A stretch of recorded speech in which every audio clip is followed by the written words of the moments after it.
नमस्कार दोस्तों, मैं आपका दोस्त रूप सिंह। और जैसा कि मैंने पिछली वीडियो में वादा किया था कि मैं बाबा जी के बारे में और जानकारी आप लोगों के बीच में जरूर लेके आऊंगा।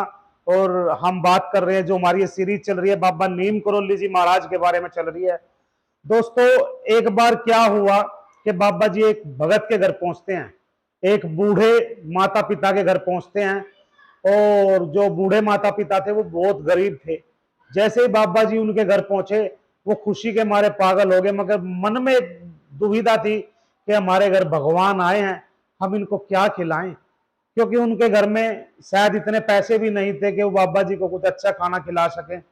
लेकिन उन्होंने जैसे तैसे करके बाबा जी के लिए जो रूखा सूखा प्रसाद भोजन उस माता ने बनाया, और बड़ी श्रद्धा बड़ी भाव के साथ दोनों बुजुर्ग जो बूढ़े माता पिता थे उन्होंने बाबा जी को भोग लगाया, प्रसाद खिलाया। बाबा जी ने कहा कि मेरी खाट तुम यहीं आंगन में डाल दो और मुझे ओढ़ने के लिए कंबल दे दो। तो दोस्तों, वो कंबल ओढ़कर महाराज नीम करोली जी पूरी रात कराहते रहे। आह आह ऐसी आवाजें वो निकालते रहे। तो जो बूढ़े माता पिता थे, जो बूढ़े दंपत्ति थे, उनके मन में आया कि बाबा जी को हम अच्छा खाना नहीं खिला सके, शायद इनके पेट में कोई गड़बड़ हो गई है या कुछ ऐसा हो गया। मगर वो बाबा जी को जगाने की या उठाने की हिम्मत नहीं कर पाए।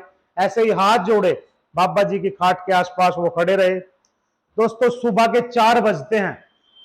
4 बजे बाबा जी अपनी खाट से खड़े होते हैं, और उस जो कंबल उन्होंने ओढ़ा हुआ था उसका तय करके, चार चार पांच तय करके बूढ़े दंपत्ति को दिया कि इस कंबल को आपने खोल के नहीं देखना है, जाकर इसको नदी में जल प्रवाह कर दे।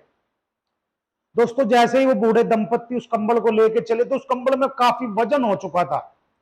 एक बार बूढ़े दंपत्ति का मन किया कि इस कंबल को खोल कर देखते हैं इसमें क्या है। मगर फिर बाबा जी के वचन याद आए कि यदि खोला तो बाबा जी के जो आज्ञा है उसका पालन नहीं हो पाएगा, वादा बाबा जी से किया हुआ टूट जाएगा। उन्होंने कंबल को नहीं खोला और जाकर चलते पानी में उसको जल प्रवाह कर दिया। और बाबा जी उनको आशीर्वाद दे के वहां से चले जाते हैं। 1 महीने के बाद उन बूढ़े दंपत्ति का लड़का घर पहुंचता है, और घर आने के बाद वो सारी घटना बताते हैं कि उस टाइम दूसरा विश्व युद्ध चल रहा था बर्मा के साथ, क्योंकि भारत पे उस टाइम अंग्रेजों का शासन था। और भारतीय जो सेना थी हमारी, वो दूसरे विश्व युद्ध में मतलब लड़ाई कर रही थी। बर्मा के जवानों ने उस बूढ़े दंपत्ति का जो लड़का था, एक लड़का, एक लौता लड़का, उसको चारों तरफ से घेर लिया और उस पर अंधाधुंध गोलियां चलाई, मगर एक भी गोली उस लड़के को नहीं छू सकी। ये उसी दिन की घटना है जिस दिन बाबा जी उस बूढ़े दंपत्ति के घर पे आए थे। उनकी सारी घटना समझ में आ गई कि सारी गोलियां तो बाबा जी ने कंबल में ले ली थी। उसी दिन से बाबा जी को आपने सुना होगा, फेसबुक पे यूट्यूब पे जरूर वीडियो देखी होंगी कि बुलेट प्रूफ कंबल। दोस्तों, बाबा जी का वो बुलेट प्रूफ कंबल ऐसे था क्योंकि उन्होंने अपने जो उनके भगत थे, वो बूढ़ा दंपत्ति, माता और वो बूढ़े बुजुर्ग, वो बाबा जी के परम भक्त थे। तो उनके प्यार में बाबा जी आए और उनके लड़के की उन्होंने जान बचाई।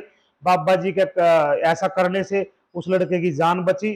और बाबा जी के वो परम भक्त थे। तो इसी भावना के साथ जय हिंद, जय भारत।